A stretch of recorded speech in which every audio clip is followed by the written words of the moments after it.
Thanks for tuning in to another episode of the Blue Raider Podcast, hosted by Jake Bolden and presented by the Conseco Group General Contracting and Mighty Dog Roofing. Don't miss another Tuesday episode by subscribing to the podcast on all streaming platforms or catch our visual presentation uploaded every week on YouTube. Don't miss our next ticket giveaways by subscribing and following on all Blue Raider Podcast social media accounts on Twitter, Instagram, Facebook, and TikTok at Blue Raider Pod.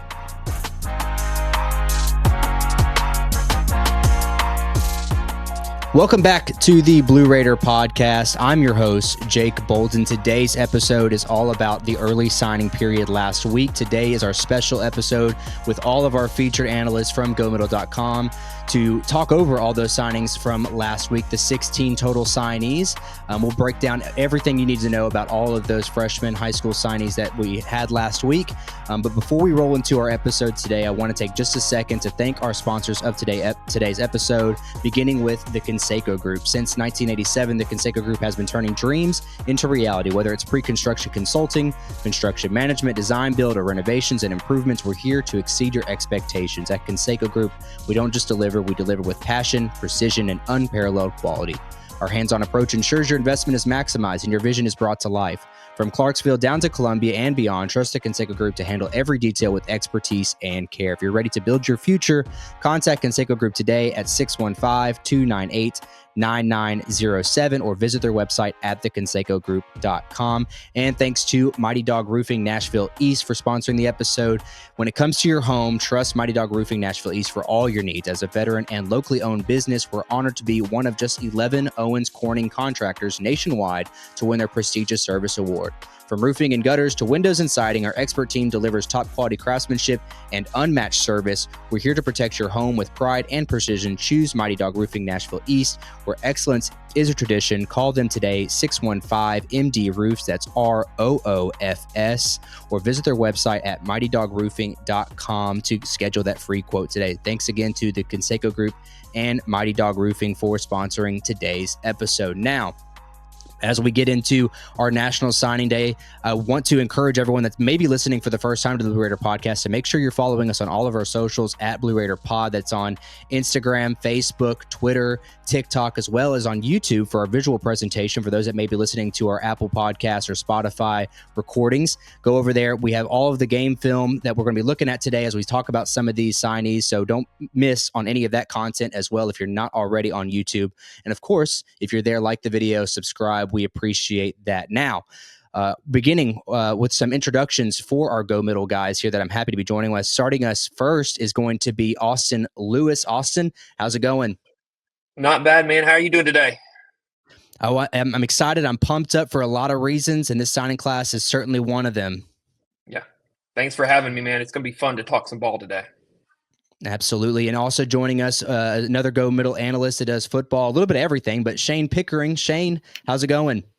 It's going great. This is like my Super Bowl, getting to know these guys for the past year, and a lot of them for 2 years, 3 years. So it's going good. I'm excited to talk about these guys. Yeah, as Coach Mason said, it's draft week, so obviously we got a lot of attention there for those guys. But lastly, joining us from GoMiddle.com, another one of our analysts on the recruiting side of things is Connor Smith. Connor, how's it going? Well, Jake, how's it going? Appreciate you bringing me on. Like Shayne said, this is the Super Bowl of this time of the year. I mean, you got signing day, playoffs, bowl games going on, so I'm excited to talk ball. Absolutely. So much to get to today, guys. I'm excited to be joined with everyone. As I said, with these guys, all of us here are at GoMiddle.com, where we put a lot of our analysis as well as breakdown, not only on the recruiting side of things that we'll spend plenty of time talking about today, but all Blue Raider athletic sports. So, of course, I encourage you, if you're not already subscribed to GoMiddle.com, please do so for our premium boards. We'll have early access to this episode today. And then, of course, plenty of recruiting stuff that Shayne, Connor, Austin, all of us contribute to. So if you're not already, do so. Be over there at GoMiddle.com. Now, guys, before we get into that signing a little bit too, the transfer portal season is among us. The portal opened yesterday, Monday night. Unfortunately, this is kind of part of the season. When it comes to your season's over, the transfer portal hits. I'm going to go ahead and post up this list, and I'm going to turn things over to Connor for us about some of these guys that have entered. And I know things have changed since the time that we're even recording this, but Monday the portal opens. Maybe some few names enter, but any of these names that really pop out, stand out to you, Connor? Yeah, there's a couple here. I mean, obviously Omari Kelly, best receiver in Conference USA. That loss really hurts. Both DBs, Tyrell Raby and Marvin Myers, you would like them to stay. I mean, they were starters this year with a defense that was starting to grow together. I mean, they're all inexperienced, so you would like to keep those two guys there. The last one for me was Simon Wilson. He was a starter on the offensive line, plays all three interior positions, center, right guard, left guard. So having a guy like that who's very versatile and can play anywhere was probably a big loss to this team. Yeah, certainly. And along with that, you've got more skill position guys. Frank Peasant, who we know entered early. Terry Wilkins entered also, too. So those are kind of some names that I'm sure many have heard of.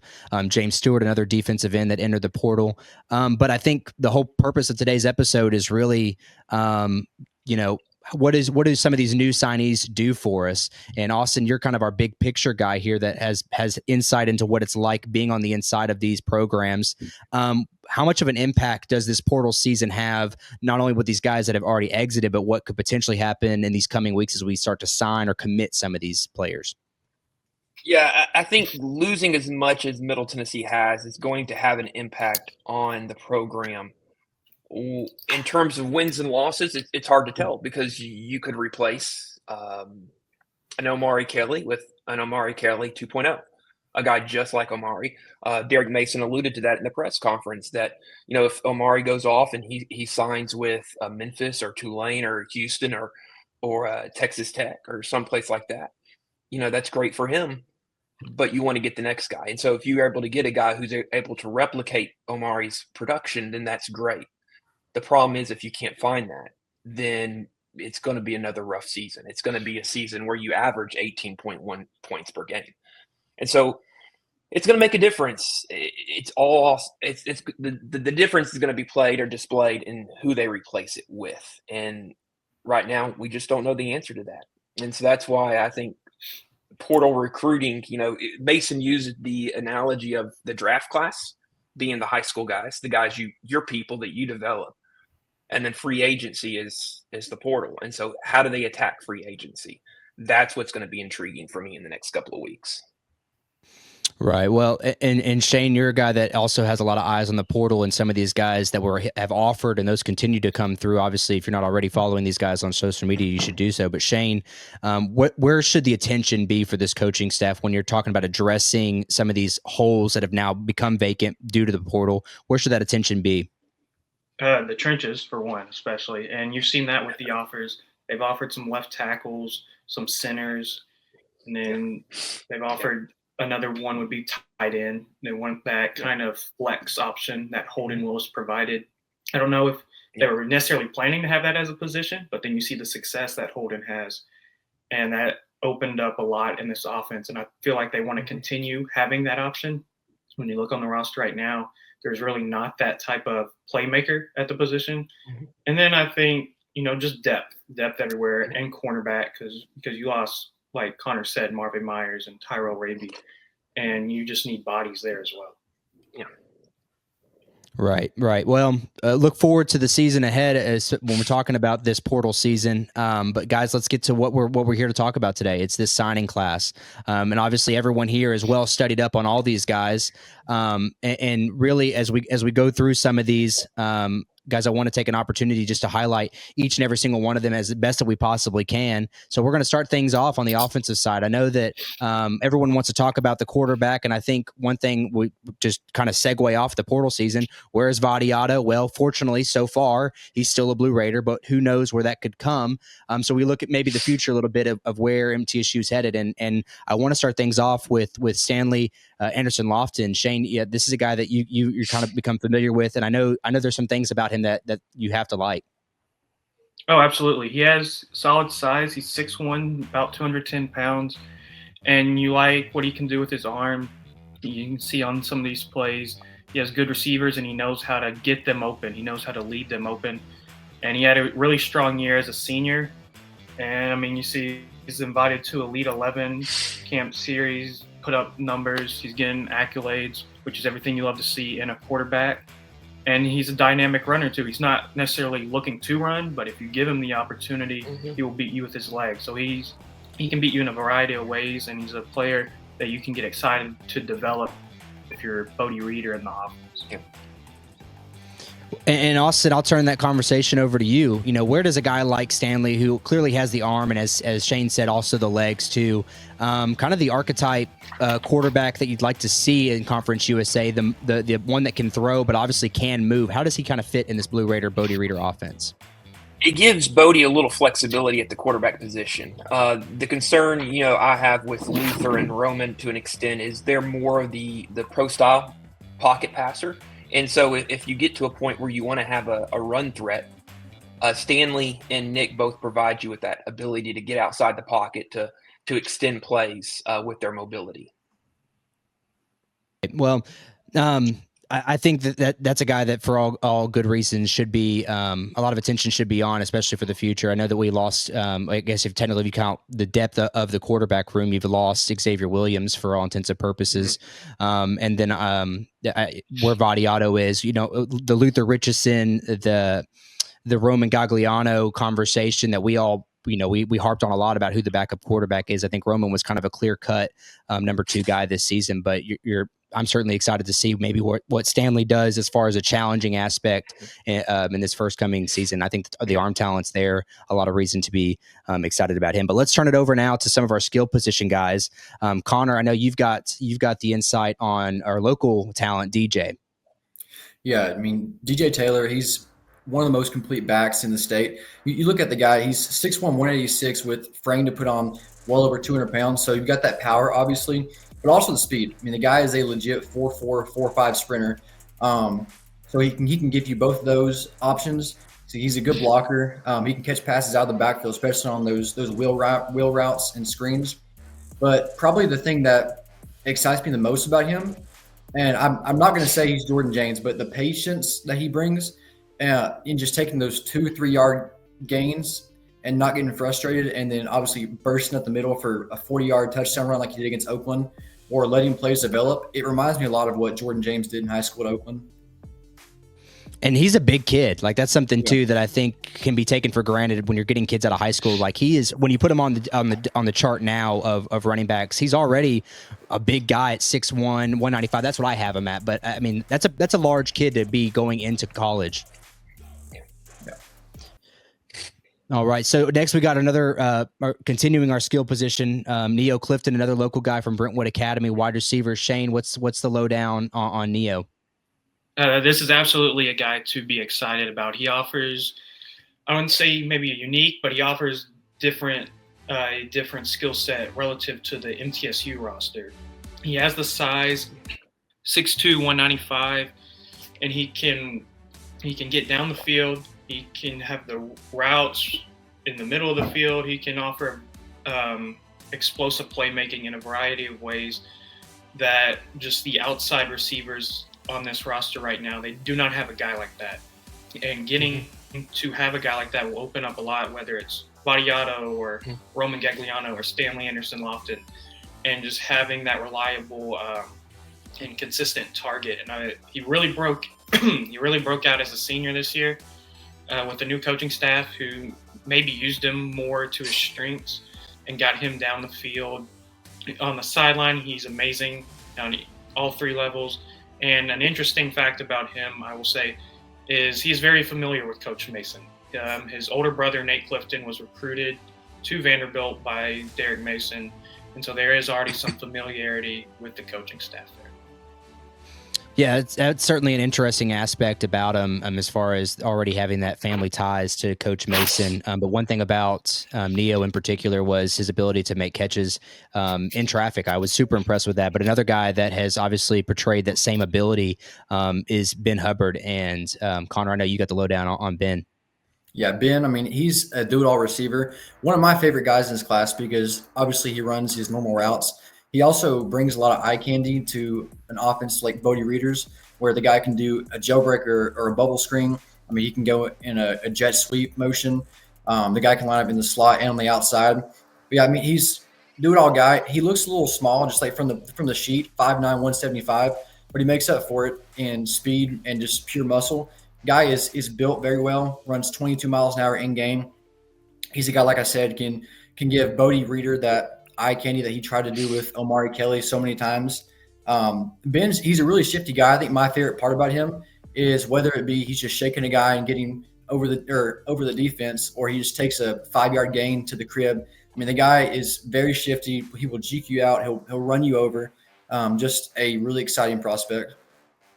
And how fast is this kid? 22 miles an hour in game.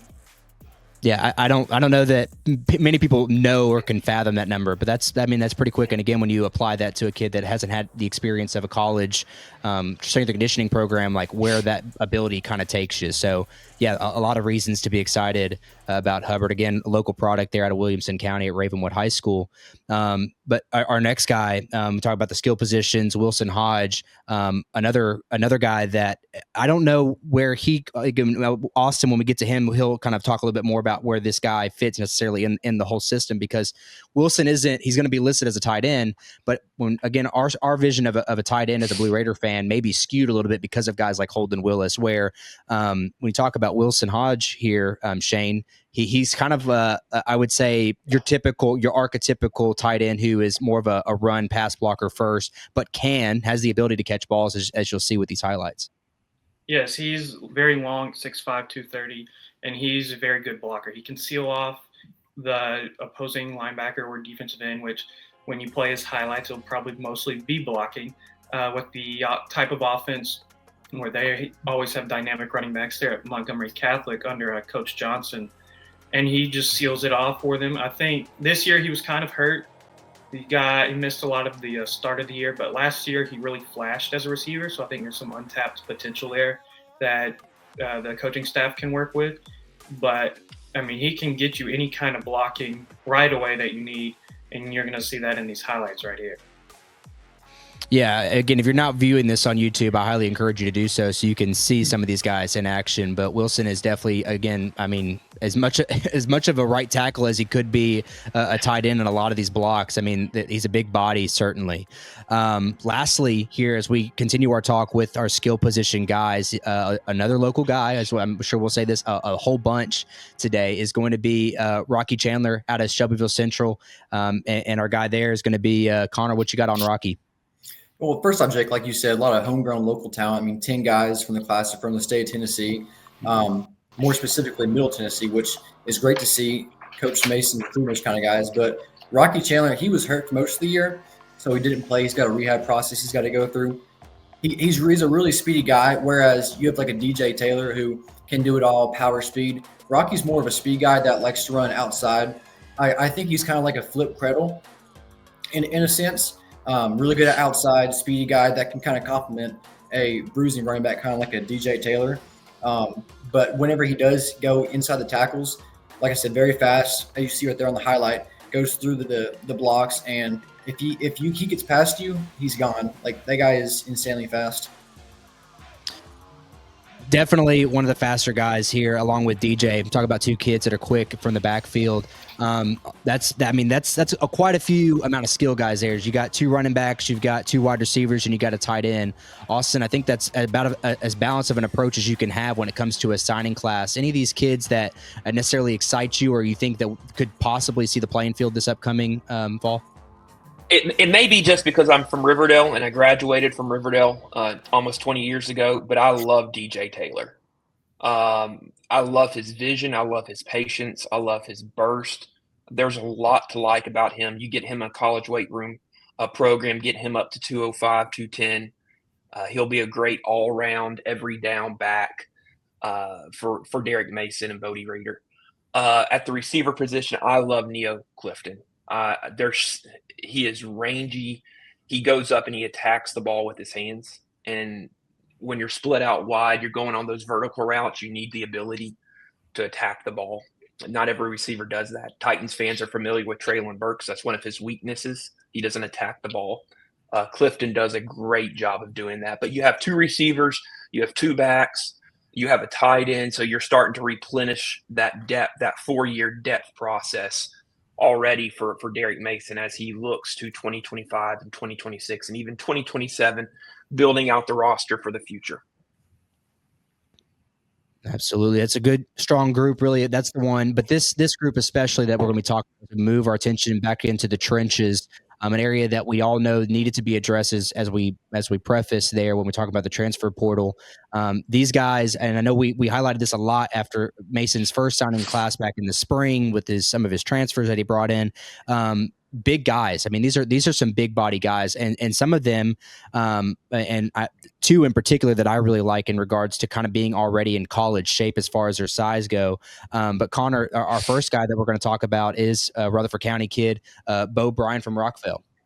Yeah, Bo's a big kid, like you said, 6'5", 290. It's not bad weight either. I mean, I've seen the kid in person multiple times. He's fairly lean for a lineman. Very, very physical to point of attack, very physical and mean, which is what you want for your lineman. I mean, you want them to go out there with violent intentions. And Bo just does just that. I mean, he's got solid footwork, needs a little bit of work on there, but I mean, he's going to have Kendall Simmons to help him. So that's not a big issue whatsoever. Bo, he's a versatile guy. He played guard pretty much all high school.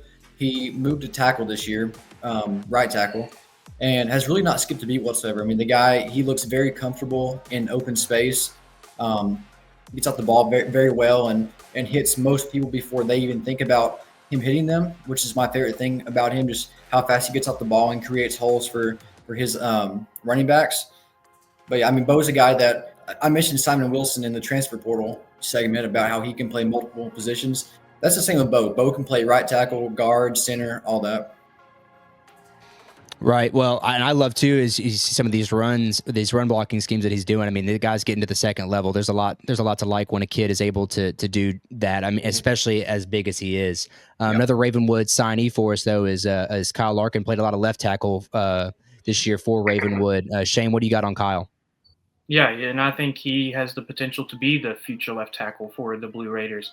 He has the length at 6'6", 285, and I mean, he can add a lot of weight without sacrificing the athleticism he has.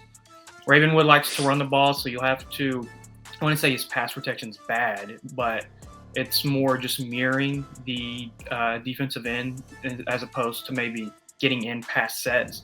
So you'll have to work with him a little bit there. But I think the future is very bright for Mr. Larkin. And he was left tackle last couple years for a very prolific offense. And I think he has all the tools to be that entrenched blindside protector once, you get some college coaching and college strength staff to work with him in the future. Yeah. Which I think is a vital point to make. This kid in general, like you said, very athletic. I mean, he's strong, and that's for certain. So again, imagine what an offseason. Is it my understanding that he's going to be one of the early enrollees? He is, yes. Him and Stanley Anderson-Lofton will be the two early enrollees coming in for the spring practice period. Yeah, I mean, and that's huge. And we've spoken with Coach Blatnick back in early fall camp about how important it is to get that year underneath you. And a guy like Kyle, like I could imagine if you give him a spring, a summer with a weightlifting regimen that he might even be pretty close to game ready. I don't know that he'll be starting out at left tackle game one, but I think he's obviously going to work himself into that role. It all depends on, I know you give me that look, Shayne, but it all depends on what happens with this portal season. I mean, he's a kid that I think he could be college ready. So I will say this, we did not expect Zach Clayton to be playing left or right tackle year one. So I will give you that. Yeah, but that's a good point. Right. Yeah, I thought he did okay, but that's a good point. Yeah, I mean, he might be called upon to play given our circumstance. But lastly, our final offensive lineman signee is Otto Van Rensburg there from Sevier County. He's played in a state championship this last weekend. Connor, what you got? Yeah, this is a guy that Coach Kendall Simmons, he loves this guy. Really good run blocker. He's physical at the point of attack, quick off the ball. But something that I think goes unnoticed is his blocking ability in open space. I mean, they run a lot of screen stuff, kind of like what Ravenwood does with Ben Hubbard. And if you're a guy like Bodie who wants to show eye candy, put some screens in there, you got to have guys that can block in open space. And Otto has shown that he can do that. Got good size. The only thing I think he needs to work on is a true pass set. It's a little rusty, but that's the only thing that I see about this kid. Like I said, really good at the point of attack. He's good out in space. Good off the ball. Yeah, so you got your two tackles. You've got an interior lineman in Otto. Another thing about Otto too is I know that he plays a lot of both ways at Sevier County. So he's again a guy that has that athletic ability because he's having to play both sides of the football, and he does pretty well for himself on the defensive side of the ball too. So I'll speculate that this kid has a potential of playing both ways, at least being tried out early going into college. But obviously, as you said, his run blocking ability is pretty good for a high school senior. But Austin, that rounds out all the offensive signees. Tell me about some of these kids. Where do you think the offense looks? I know that, again, how many of these kids will be playing this next year, but how does this offense look with this class? Yeah, when it comes to playing next year, that's for the player to decide. For me personally, the jump from high school to college is a really hard jump, and not a lot of guys can make the jump from starting on Friday night to starting on Saturday night. But what you like to see is the size. All the guys are big. They're 6'5 plus, 6'4, 6'5 plus. They have the frame to carry even more weight to get up to 300 to 310. They're athletic, so they can move in space, and so they're not scheme dependent. They have the athleticism to run the zone, and they'll be able to get to some size with a redshirt season to run some gap schemes in the run game as well. Do you think that has been a focus with this signing class in particular? Like, obviously, we know we've had our run struggles. You've got two good running backs entering. You feel good about this offensive line signing class in particular. I mean, do you see Bodie Reeder or maybe even Mason trying to move his roster into that position?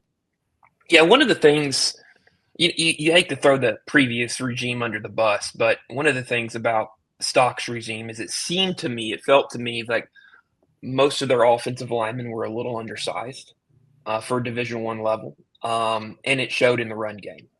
I think Mason is trying to move to more of a Division I sized offensive line, guys who are 6'4", 6'5", 6'6". They're 300. They have the arm length. They have the power. They have the frame to carry even more weight.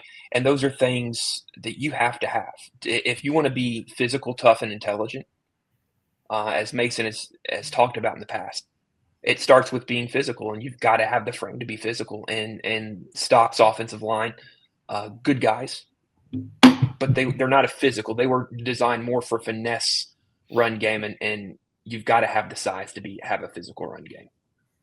Right. Yeah, I think one thing that wowed us was the size of a lot of those signees, and these guys in particular, Bo and Kyle, are 6'5", 6'4", and even Otto for that matter is 6'4". But as an interior lineman, that's still pretty good size. I think he's closing in on 300 pounds. Again, I think the offense is moving in the right direction with the signing class. And again, I'll hone in a lot on the ability of some of these kids to be able to play this next season. The BRP is proudly partnered with Rivals Network affiliate GoMiddle.com. Subscribe for premium content for all the inside scoop on MTSU athletics, recruiting, or join our free forums to discuss today's episode and all things Blue Raiders. The BRP is also partnered with the College Huddle, a nationwide collaborative effort with over 80 Division I programs represented. Check out the website at thecollegehuddle.com to catch up on all college football content with daily articles and episodes provided by the largest college podcast community on the internet. Let's turn our attention over to the defensive side of the ball. We're in the trenches. Let's keep our talk here in the trenches. Starting things off for us is going to be Shayne. You got Darnell. What do you have on Darnell Malpress? First off, they wanted to add length on the edge. You have the guys last year, maybe smaller, maybe more your typical big defensive end. They need to have that edge presence. And they had the length, the explosiveness at 6'3", 215 pounds. He'll have to put on a lot of weight, obviously. But just the raw potential there, there's a lot to be excited about. And he had a really, really good senior season. He finally put it all together, and he recorded, several sacks, several TFLs, everything you want to see. And that's a guy they're excited about in the long term that they can maybe work with and see what he can become.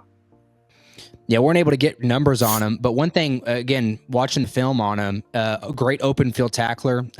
He doesn't seem to outrun quarterbacks very often. He's got quite the reach. If you're watching any of these, I mean, he's single arm grabbing a lot of these quarterbacks. So that's something to be to be excited about in general. But yeah, I think the one maybe downside to him is obviously the size. But as Austin just spoke to, what these kids can put on after a couple of years of getting in the college shape, if you will, that these kids can take off. But one kid in particular that isn't going to need any help in regards to the weight that may already be on, and maybe transforming that weight a little bit, is going to be the Blackman, Archie Roseman, the fifth, the silverback. Connor, what do you got on Archie? This guy is a massive human being, 6'3", 340 pounds. I mean, as you said, his nickname is the Silverback Gorilla, and he shows it on the field. I mean, the guy is very, very physical on the interior line, which that's what they've wanted. A big thing this year with MTSU's defense is they don't play strong up front to make the guys stay in the pocket or bounce outside where there's more help. Archie's going to be able to do that for you. Potentially a rotational guy year one, maybe. Like I said, 340. He needs to trim some of that weight down. I'd love to get him to about 315, 320, and then put some muscle back on him. But, I mean, yeah, this guy, he's one of my favorite players in the class, might be the favorite in this class. Very strong, controls the interior line. He's a guy that his stats won't pop out to you because he's like Austin and I were talking about earlier. He's a T'Vondre Sweat, Jordan Davis type guy where his job is to clog the holes and stuff the run to where your edge rushers get one-on-one and get a free shot at the quarterback. This guy also, for his size, extremely athletic, very athletic. I watched his playoff game against Rockville where he went up against Jalen Morgan, who was a Wildcat quarterback. Kid's 180 pounds, 4-star DB going to Georgia. Archie chased this guy down 4 different times. So at 340, I would love to see what he's like at 315, 320 with that athleticism.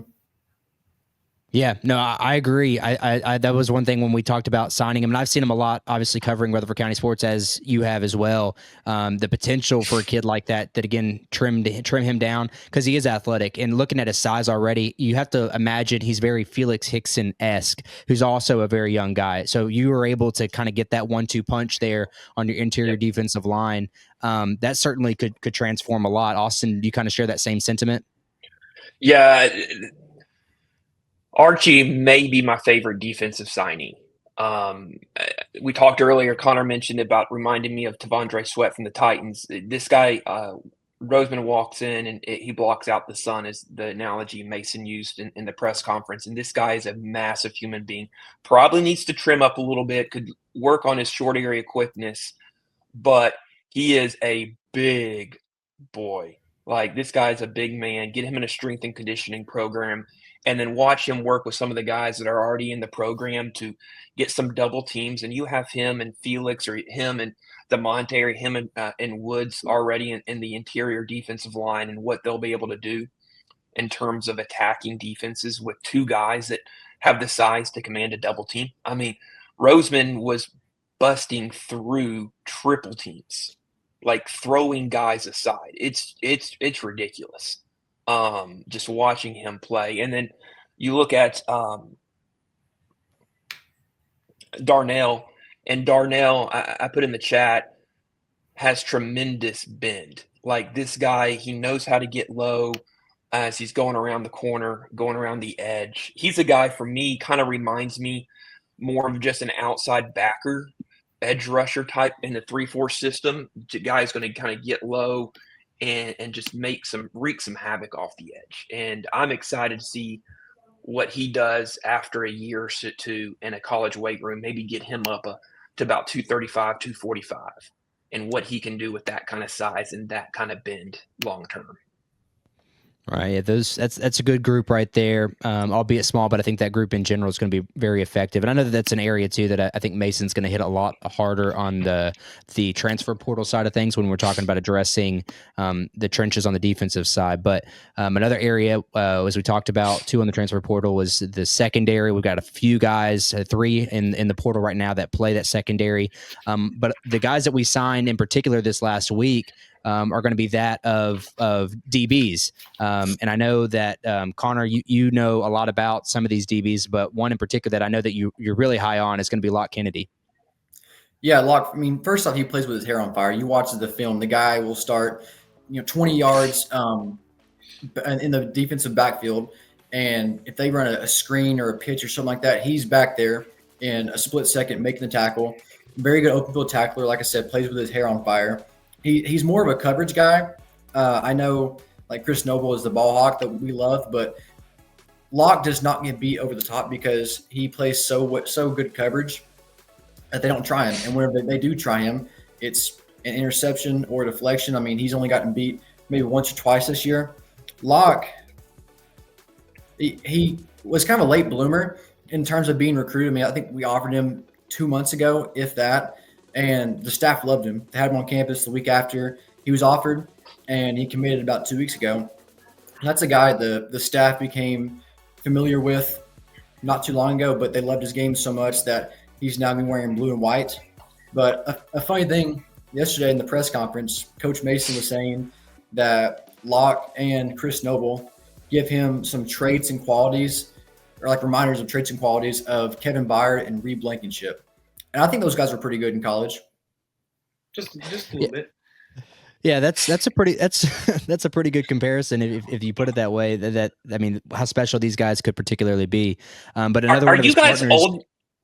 Are you guys old enough to remember Kevin Byard and his and his pick six against Troy like 10 years ago?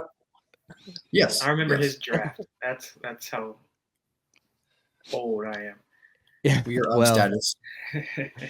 Well, they're special talents for sure. But another guy, I talked about him teaming up with Chris Noble. Tell me a little bit about Chris, Connor. I know that's another guy that you've got the tape on.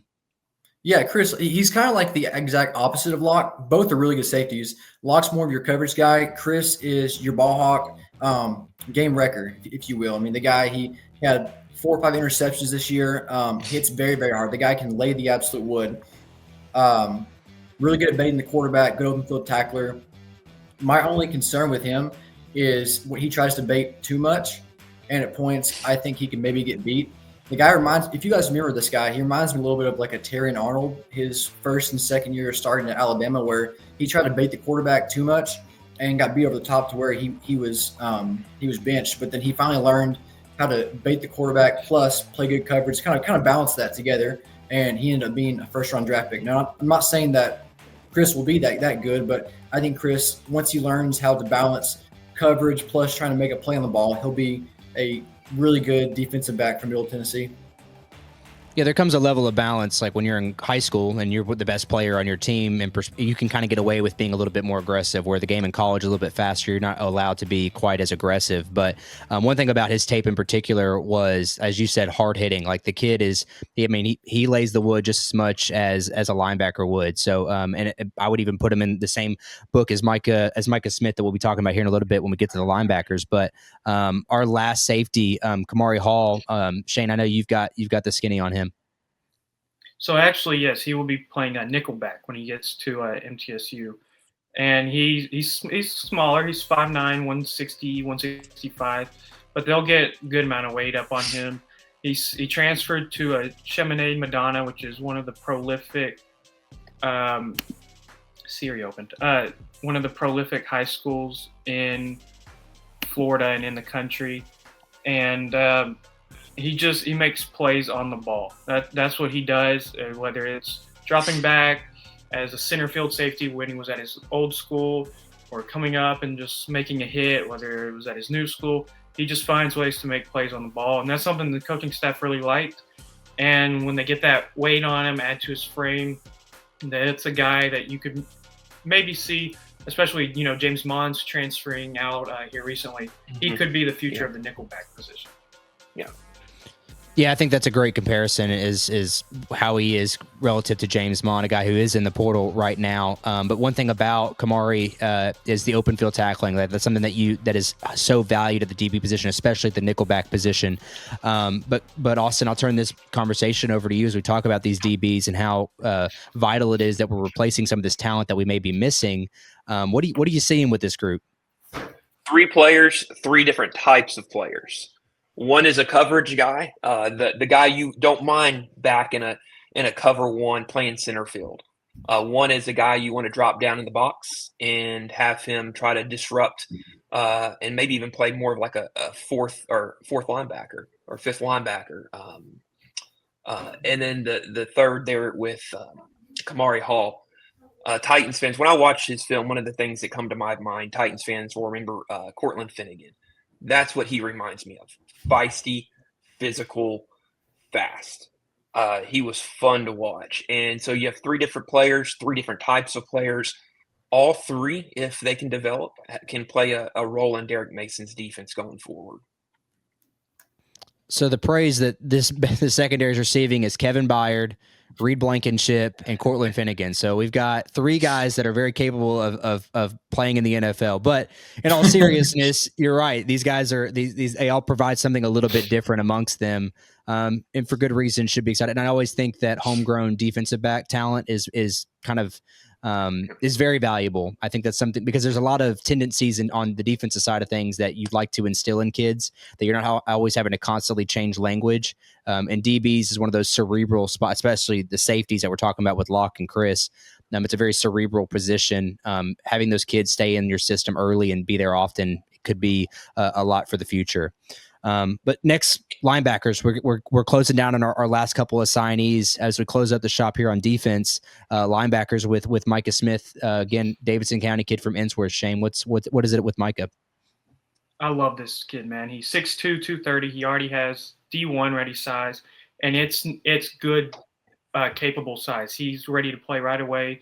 Now they will be moving him from outside linebacker at Ensworth, who runs more maybe 4 linebackers at times, to the inside, but he showed everything. You see the burst and the acceleration and pursuit there.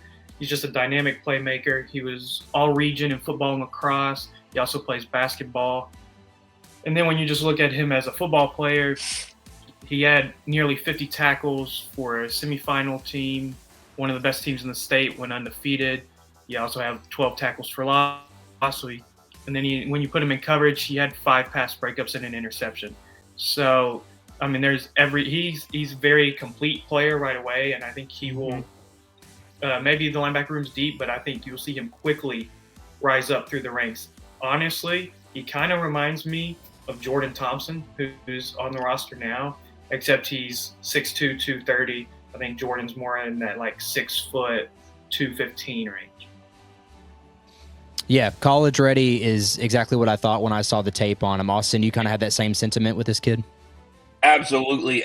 I said earlier Archie was my favorite defensive player. I'm not sure. I may have to take that back. Micah, I watched Micah, and he was the only guy I put next to that said 4-star. Like, in my mind, Micah needs to be a 4-star type player. He was that good, that complete watching.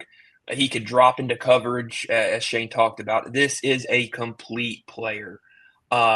He's one of the 2 or 3 guys of all the signees, offense and defense, that I could see breaking into the 2 deep and even playing a role this year, based on just high school film alone. He's just really, really good, really fun to watch. And I will say this: his new defensive coordinator at Ensworth was the defensive coordinator at Murray State last season. So he has the collegiate mind that he molded this year. And so he already has a year in a college-type defense. And so that's only going to help him moving forward when he gets to Murfreesboro. Yeah, I agree. That's kind of like where I was going with it is his football IQ already looks apparently to the level that you need at Division I. I was impressed with that. I think the kid is smart. And of course, going to a school like Ensworth, I mean, that's kind of a praise in and of itself as what kind of player that he is, not only on the field, but off the field too. So that's a big signing for us. The defense in general, I think is really solid. A lot of kids that have a potential of seeing the field very quickly. But lastly, as we close up our conversation here, our last few signings, 1 signee, 1 walk-on, we've got the special teams, and the unit in particular is the kicking side. You know, you're going to keep Grant Chadwick for another season. Zeke Rankin has graduated.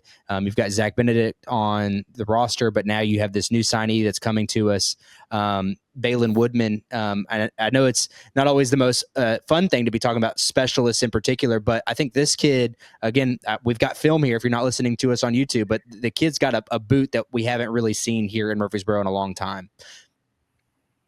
Man, you say it's not fun to talk about kickers. You should have been in the room talking with the coaches and the people in that program about that kid. They love that kid. He was trying to think, like, he visited for one of the last home games, and he really wasn't even on MTSU's radar. And then his trainer reached out to Coach Pascal and was like, we have a kid we think you might be interested in that is kind of interested in you. And they looked into him, brought him in for a visit. And usually when you get a specialist, you're usually bringing them in on a preferred walk-on, an NIL deal, something like that. They offered him right away, bring him in. The hang time on the kickoffs is insane. Everything's going 5-10 yards out of the end zone. And then just he has 55-plus range right now as a field goal kicker, and he's consistent. You can see here, he kind of dabbles as a punter, and he can hold up there, but the special team staff, they're excited about this kid. Yeah.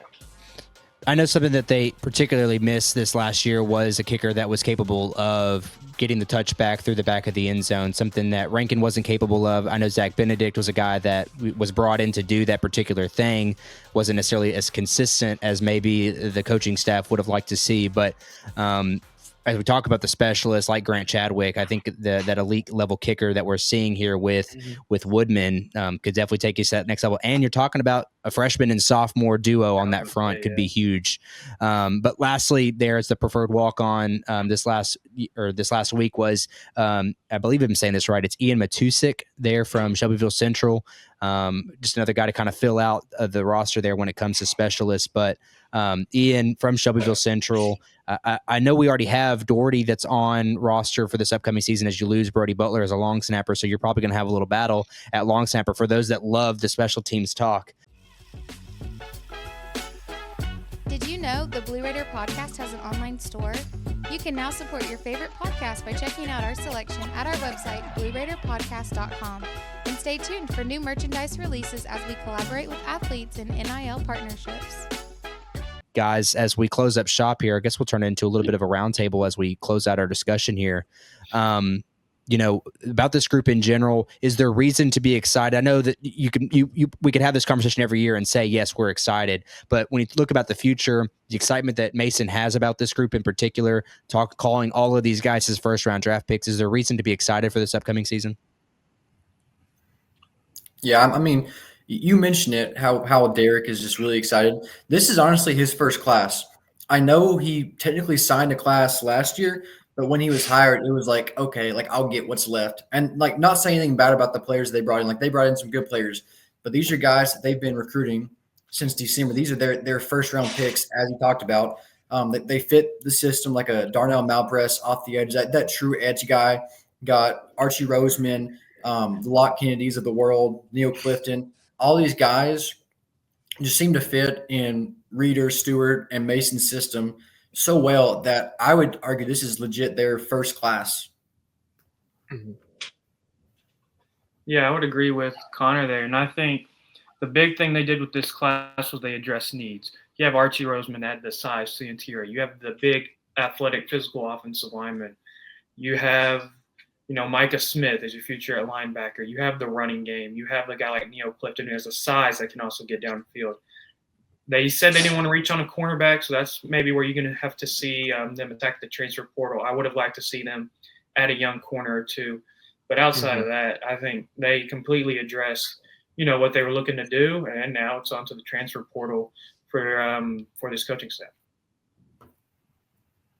Yeah, I don't think you could, want anything more than from a high school class. That what Mason got this year.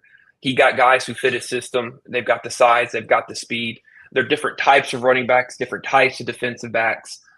They've got guys who can play immediately. A couple guys who are probably going to need a redshirt year. In fact, most I would say will probably redshirt.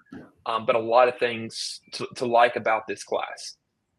It is, I think, the number 2 class in the conference from rivals, which is really good. It's been a while. It's been a couple of years since Middle Tennessee's been that high in the rivals rankings. And so there's a lot to like about the high school class. And as Shayne mentioned, you've now got to complete your offseason roster building by hitting the portal and hitting the portal hard. I mean, in a normal signing class, you're going to sign 20 to 25 people total. Now you've got 20 to 25 people you're trying to replace your graduating class. But not only that, you've got to replace 10 to 15 people from the portal. And so you're looking for Mason to sign as many potentially as 35 players. And that's a lot of roster construction, a lot of guys for them to be able to go out there and start building a roster that's really in Mason's image, that Mason wants and can execute the schemes that Mason wants to run.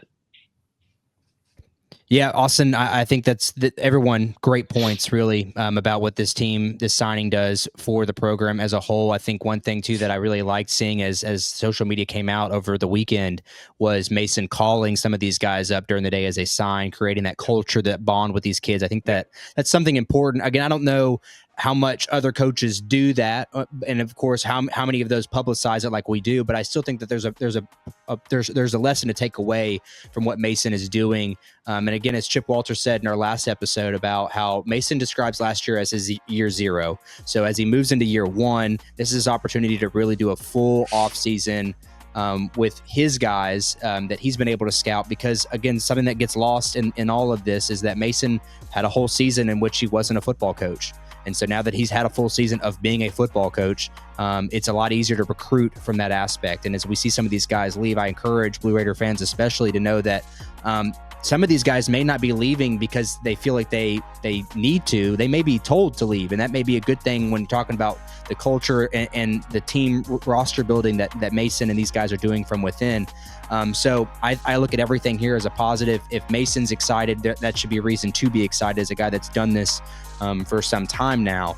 But I'm excited about this group in particular for all the reasons that these guys said. And of course, I appreciate every single one of them for taking the time to join us today. Shayne Pickering, Shayne P_media there on Twitter. Connor Smith at Connor Smith04. That's with an E. Connor with an E. And then Austin Lewis.